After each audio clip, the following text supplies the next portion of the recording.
నైనం చిందంతి శస్త్రాణి నైనం దహతి పావకః న చైనం క్లేదయంత్యాపో న శోషయతి మారుతః.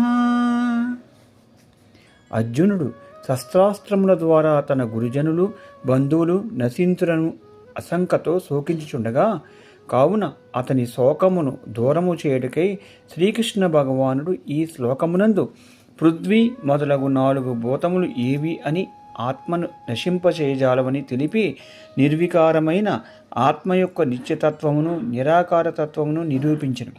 శస్త్రముల ద్వారా శరీరము ఛేదింపబడని ఆత్మ ఛేదింపబడదు. ఆగ్నేయాస్త్రము ద్వారా శరీరము కాల్చివేసినను ఆత్మ కాలదు.